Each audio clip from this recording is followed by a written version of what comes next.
Hello and welcome back to another video on the F1 Journal, and today we're going to be looking back at the 2023 F1 season, deciding what was the best of the year, etc, etc. So we're just going to get the easy one out of the way, starting off with driver of the year, Max Verstappen. I think we said enough about his extreme brilliance throughout the year, but yeah, just looking back at other moments throughout the year, obviously, with a driver winning 19 out of 22 races, has there been a lot of kind of chaos during this season? I don't know. I would say there has been a few moments. You got the Dutch GP, obviously, when drivers were on intermediates at the beginning, and then with 10 laps to go, sudden downpour, Zhou Guanyu speared into the barriers. It was red flagged. Perez went off as well. Yeah, it's absolutely crazy stuff. But that's not even the most crazy weather I think we've seen this year. That cloud at the end of Brazilian GP qualifying.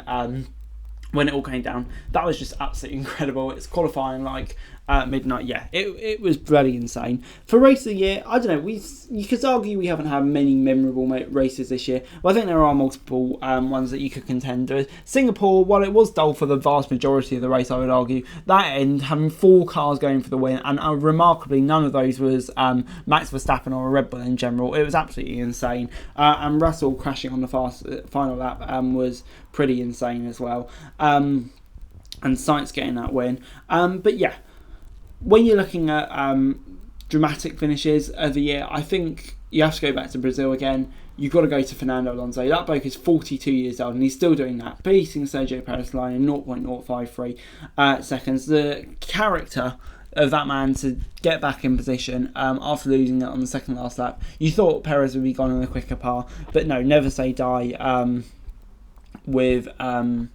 Fernando Alonso. That's just the driver that he is. But yeah, when you're looking at a team that's achieved the year, you can only go with one option, can't you? Max Verstappen, Red Bull, winning every single race except for one from Miami's Grand Prix, 10 races in a row, beating a record. It was, absolutely bloody insane. But yeah, there was also tough races throughout the year. We don't often see drivers, sweating like a bucket after a Grand Prix, but we certainly did see that in Qatar this year. Logan Sargent unfortunately had to pull out due to illness, I think it was.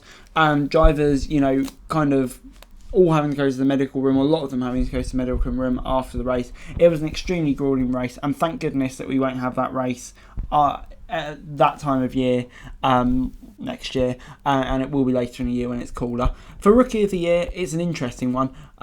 Is it though? I don't think it is. You could say Nick de Vries, but I don't think many people would say Nick de Vries. But of course you also had Liam Lawson, who really stepped up to the plate and did a brilliant job in his time at AlphaTauri. But you've got to go for Oscar Piastri. His first season in F1, we've seen what he can do in the Junior Series, and he delivered in F1 as well.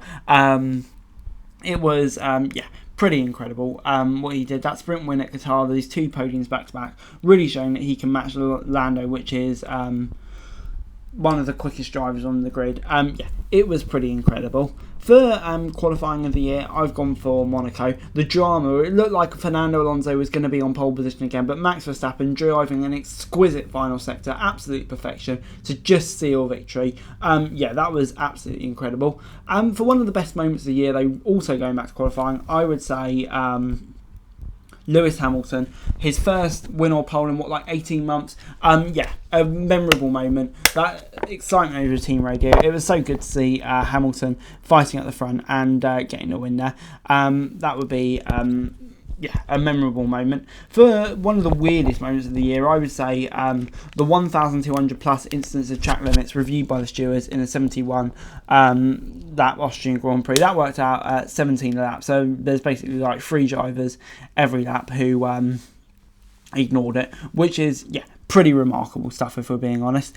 For overtake of the year, for me it can only be one. Going back to Las Vegas, one of the races of the year as well. That last lap move on Leclerc and Perez, he braked so late, hit the apex. It was just absolute perfection.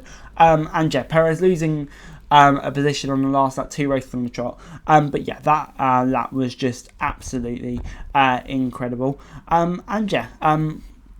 There's been other memorable moments throughout the year. You think of Canada, when you had the legends Verstappen, Hamilton, Alonso and Newey on the podium. Will we ever see such a decorated F1 podium again? I probably don't think we will. yeah, that's just a memorable moment from this season, and there has been memorable moments from this season. While some people may say it wasn't the greatest season in F1 history, there certainly has been lots to look back and enjoy on, and just to appreciate the greatness of Max Verstappen and Red Bull. But anyway, guys, that's it for you. Thanks so much for watching. Like, share, subscribe, and to watch every daily F1 news and subscribe to the channel. Greatly appreciated. Thanks so much for watching. Peace out.